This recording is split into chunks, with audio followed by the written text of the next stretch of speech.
اور اسی شعبان کے اندر اللہ تعالیٰ نے ایک رات رکھی ہے جو ہمارے عرف میں شب برات کہلاتی ہے. وہ شعبان کے بالکل بیچ میں آتی ہے، 14 یا 15 شعبان، 14 اور 15 کی درمیانی رات ہوتی ہے.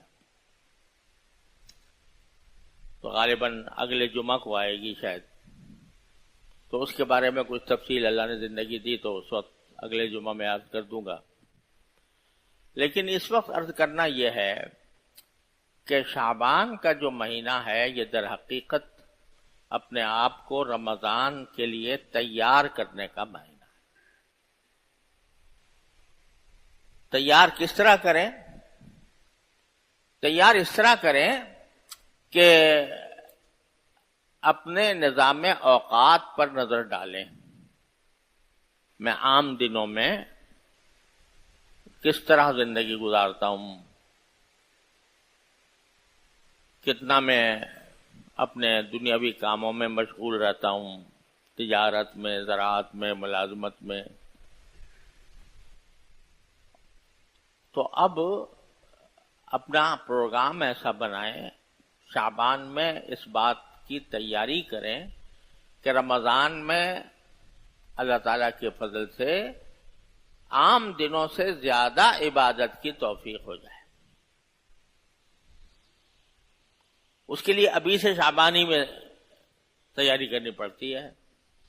مثلا بہت سے آپ کے سامنے کوئی لمبے چوڑے کام ہیں جن میں کافی مشغولیت ہونی ہے، تو رمضان آنے سے پہلے پہلے ان کو نمٹا دیں.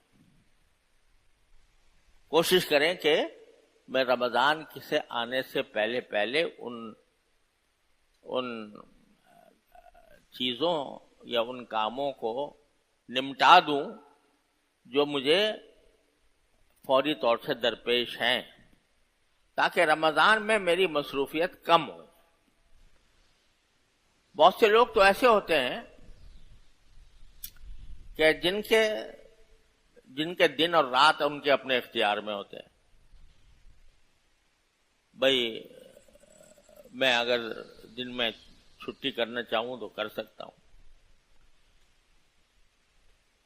تو ایسے لوگ تو خاص طور پر کوشش یہ کریں کہ رمضان کے مہینہ دوسری مصروفیات سے اپنے آپ کو کنارہ کش کر کے رمضان کے حقوق ادا کرنے کے لیے تیار کریں، اگر اپنے اختیار میں ہے. بھئی اور سارے کام بعد میں دیکھیں گے، رمضان کے اندر تو بس اللہ تعالیٰ کی طرف رجوع کا اہتمام کریں. اور بعض ایسے حضرات ہوتے ہیں کہ جو اپنے اختیار میں نہیں ہیں، ملازم ہے، مثلا ملازم پیشہ، تو اب اس کو تو ڈیوٹی دینی ہے، اور ڈیوٹی دینی ہے تو وہ یہ نہیں کر سکتا کہ بھئی میں اپنی ملازمت کے جو 8 گھنٹے ہیں اس کو 6 گھنٹے کر لوں یا 5 گھنٹے کر لوں، خود اپنے اختیار میں نہیں. تو اس کے بارے میں نبی کریم سرور عالم صلی اللہ علیہ وسلم سے جو بات ثابت ہے وہ یہ ہے کہ جو ملازم کا جو کہنا چاہیے افسر ہے یا حاکم ہے، اس کو آپ نے ترغیب دی ہے. اس کو یہ کہا ہے کہ بھئی جو تمہارے پاس ملازمت کر رہا ہے تو رمضان کے مہینے میں اس کو ذرا کچھ اس کی رعایت کر لو. اور حدیث میں الفاظ یہ ہے کہ من خفف عن مملوکہ فی رمضان خفف اللہ عنہ یوم القیامہ او کما قال صلی اللہ علیہ وسلم، کہ اگر کوئی افسر، کوئی حاکم، وہاں آقا کا لفظ ہے، کوئی آقا اپنے ملازم سے، اپنے غلام سے کام کم لے رمضان میں اور اس کے اوپر تخفیف کا معاملہ کرے کہ بھئی اس کے فرائض میں کچھ تخفیف کر دے، اوقات میں کچھ تخفیف کر دے، تو اللہ تعالیٰ قیامت کے دن اس شخص کی کے ساتھ تخفیف کا معاملہ فرمائے گا. جیسے تو نے میرے بندے کے لیے رمضان میں تخفیف کی، اس کے اوقات کم کر دیے مثلا، یا بہت زیادہ بوجھ والا کام نہیں ڈالا، تو جب آخرت میں پہنچو گے تو اللہ تبارک و تعالیٰ تمہاری بھی تخفیف کر دیں گے. کیا تخفیف کر دیں گے؟ کہ تخفیف کرنے کا معنی یہ ہے کہ گناہوں کا بوجھ لے کر آئے تھے اعوذ باللہ، تو اللہ تعالیٰ اس بوجھ میں کمی کر دے گا. اس بوجھ میں کمی کر دیں گے. تو اگر تم یہ کام کرو گے کہ اپنے ملازم سے، اپنے زیر دست سے، اپنے نوکر سے یہ سوچ کر کہ بھئی یہ رمضان کا مہینہ ہے تو اس کو ہم زیادہ سے زیادہ وقت دے دیں کہ یا تو وہ عبادت کرے یا آرام کرے، تو اس کے لیے ہم اس کو زیادہ وقت دے دیں، تو اللہ تبارک و تعالیٰ نے اس کی یہ فضیلت بیان فرمائی کہ تمہارے لیے بھی آخرت میں تخفیف کی جائے گی. تو میں جو کہہ رہا ہوں کہ شعبان میں تیاری کرنی چاہیے رمضان کی، تو اس تیاری کا ایک پہلو یہ بھی ہے کہ جو بڑے بڑے کام ہیں جن میں زیادہ وقت صرف ہوتا ہے، ان کو جتنا مؤخر کر سکتے ہوں کر دیں، اور اپنے ملازمین سے، اپنے ماتحتوں سے کام کی تخفیف کر دیں، پہلے سے اس کی تیاری کر لیں. شعبان کے مہینے میں تیاری کریں گے تو انشاءاللہ ایسا ممکن ہو جائے گا. ایک تیاری تو یہ ہے.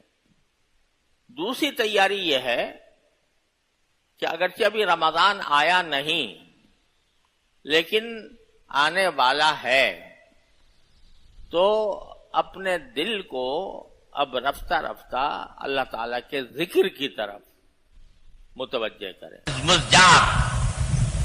ہم آپ کے پاس کھوٹی پونجی لے کر آئے ہیں، ایسی پونجی لے کر آئے ہیں جو بے قیمت ہے، بے قدر ہے، اس معنی میں کہ آپ کی بارگاہ کے شایان شان نہیں، تو وہ لے کر آئے ہیں.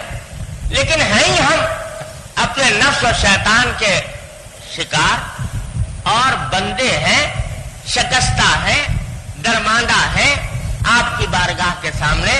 اس واسطے جو کچھ بھی ہم سے بن پڑا، اے اللہ اپنے فضل و کرم سے قبول فرما لیجیے اور اس کی کوتاہیوں سے درگزر فرما دیجیے. کیوں فرما دیجیے؟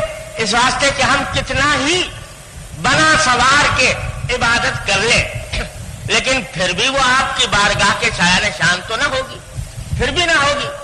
تو اے اللہ اس وقت بھی آپ اپنے کرم سے منظور فرمائیں گے، قبول فرمائیں گے، اب بھی اپنے کرم سے قبول فرمائیں گے. تو کوشش کرتا رہے، لگا رہے کہ اللہ تبارک و تعالی کی عبادت ظاہری اعتبار سے بھی اور باطنی اعتبار سے بھی جتنی بہتر سے بہتر بنا سکے وہ بناتا رہے، کوشش نہ چھوڑے. بس یہ پلے باندھنا یہ بات کہ کوشش نہ چھوڑے.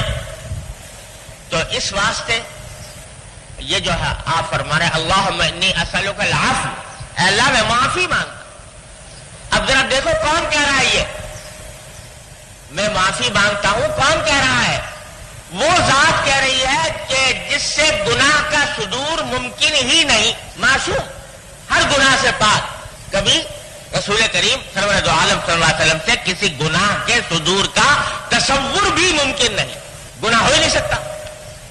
تو اب کہے پر معافی مانگ رہے ہیں؟ جب گناہ ہے نہیں تو کہے پر معافی مانگ رہے ہیں؟ یہ معافی در حقیقت مانگ رہے ہیں ایک تو اس بات پر کہ اللہ جو عبادت میں کر رہا ہوں وہ کتنی ہی بنی اور سنوری ہوئی ہو لیکن آپ کی بارگاہ کے شایان شان نہیں. ما عبدناک حق عبادتک ما عرفناک حق معرفتک، آپ کی عبادت کے شایان شان نہیں، لہذا معافی مانگ. تو معافی گناہ پر نہیں ہے، حضور کے معاملے میں معافی ہے مانگنا کس پر؟ کہ میں اے اللہ آپ کے شایان شان نہ کر سکا. تو سکھا دیا حضور نے کہ اے بندو، جب میں اپنی عبادتوں کے اوپر معافی مانگ رہا ہوں تو تم اپنے گناہوں پر بھی مانگو، اپنی خطاؤں پر بھی مانگو اور اپنی عبادتوں کی کوتاہیوں پر بھی مانگو. تو یہ عفو کی جو دعا فرمائی رسول کریم صلی اللہ علیہ وسلم نے صبح اٹھتے ہی اور شام کو بھی، اے اللہ معافی مانگتا ہوں، پیچھے جو کچھ کیا اس پر معافی، آئندہ جو کچھ کروں اس پر معافی، شام کو پھر اے اللہ جو دن بھر میں جو کچھ کیا اس پر بھی معافی، آئندہ جو کچھ کروں اس پر بھی معافی۔ اس لیے میں کہہ رہا تھا کہ اگر اللہ تبارک و تعالیٰ اس ایک جملے ہی کو قبول فرما لے ہمارے حق میں، ایک جملے کو قبول فرما، معافی دے دے اللہ تبارک و تعالیٰ، تو بتاؤ آخرت کے دن میں جہاں میدان حشر لگا ہوا ہے اور نامہ اعمال پیش ہو رہے ہیں اور جہنم اور جنت کے فیصلے ہو رہے ہیں، وہاں اللہ تعالیٰ اعلان کر دے کہ اے بندے تجھے معاف کیا، اس سے بڑی کیا نعمت ہوگی؟ اور سارا کچھ زندگی کا حاصل یہ ہو گیا کہ اللہ تعالیٰ نے معاف کر دیا۔ معاف کر دیا کا مطلب یہ کہ تجھے جہنم سے چھٹکارا دے دیا اور اے بندے تجھے جنت میں داخل کر دیا۔ تو یہ تنہا یہ لفظ اللہم انی اسألک العفو، اے اللہ معافی مانگ، یہ کہاں سے کہاں لے گیا بندے کو، کہاں ڈوبا ہوا تھا اور کہاں لے گیا اللہ تبارک و تعالیٰ کے فضل و کرم سے۔ ایک تو یہ سکھا دیا رسول کریم صلی اللہ علیہ وسلم کہ صبح بھی مانگو شام بھی مانگو اللہم انی اسألک العفو۔ چلو بھائی معافی ہو گئی، اب دوسری چیز جو مانگی وہ عافیت۔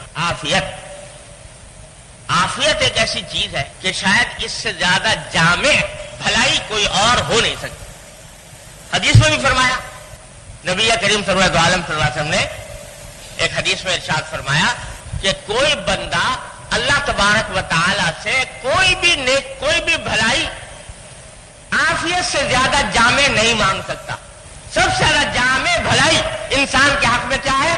عافیت۔ اب عافیت اردو میں بھی استعمال ہوتا ہے، اس لیے اس کی کیا تشریح کروں، لیکن اگر غور کرو تو عافیت کے کیا معنی ہے کہ آدمی کو کوئی تکلیف نہ ہو، کوئی تکلیف نہ ہو، راحت ہو، پریشانی نہ ہو، سکون ہو، بیماری نہ ہو، صحت ہو، ناکامی نہ ہو، کامیابی ہو، یہ سب چیزیں عافیت میں داخل ہیں۔ اگر آدمی صحت مند نہیں ہے تو عافیت حاصل نہیں، اگر صحت مند تو ہے لیکن گھر کا ماحول خراب ہے، روز لڑائیاں ہوتی ہیں گھر میں العیاذ باللہ، تو صحت مند تو ہے لیکن سکون برباد ہے، ذہنی سکون میسر نہیں، عافیت نہیں۔ صحت ہے، گھر میں سکون بھی ہے لیکن کھانے کو روٹی نہیں ملتی، روزگار نہیں ہے، تو عافیت نہیں۔ اور یہ تو دنیا کے کام ہے، اور آخرت کے کام یہ ہے کہ اگر فرض کرو دنیا کی ساری نعمتیں میسر ہیں، ساری نعمتیں میسر ہیں، روپیہ پیسہ بھی ہے، گھر بار بھی ہے، بیوی بچے بھی ہیں، گھر والے بھی ہیں، اور صحت بھی ہے، تندرستی بھی ہے، سبھی کچھ ہے، لیکن دین نہیں ہے، العیاذ باللہ، دین نہیں ہے، نماز کی فکر نہیں اور حلال و حرام کی تمیز نہیں، گھر میں حرام آمدنی آ رہی ہے، اللہ تللے سے کھائی جا رہی ہے، نماز کا وقت ہو گیا، نماز کی فکر نہیں، جماعت کی فکر نہیں، رمضان آ گیا، روزے کی فکر نہیں، العیاذ باللہ، اللہ تعالیٰ ہر مسلمان کو اس بے عافیتی سے محفوظ ہے۔ یہ عافیت تو یہ عافیت نہیں ہے، اس لیے کہ جو کچھ کھا رہا ہے ایسے حالت میں یا جو کچھ برت رہا ہے یہ تو جہنم کا انگارہ بننے والا ہے اس کے بعد، اس لیے عافیت کہاں ہوئی؟ عافیت تب ہوگی جب دنیا کے اندر بھی سکون میسر ہے الحمدللہ، اور ساتھ ساتھ اللہ جل جلالہ کی طرف توجہ بھی ہے، اللہ تعالیٰ کے ساتھ تعلق بھی ہے، اس کے حقوق بھی ادا ہو رہے ہیں، اور معصیتوں سے گناہوں سے اجتناب بھی ہو رہا ہے، اور اللہ تبارک و تعالیٰ کے احکام پر عمل بھی جاری ہے، نبی کریم صلی اللہ علیہ وسلم کی سنت پر بھی عمل جاری ہے، تو عافیت ہوئی۔ تو اگر ان میں سے کوئی ایک چیز بھی مفقود ہو گئی، عافیت نہ رہی، تو حضور فرما رہے ہیں کہ عافیت مانگو اللہ تبارک و تعالیٰ، عافیت مانگو، اللہم انی اسألک العفو والعافیت، عافیت مانگتا ہوں،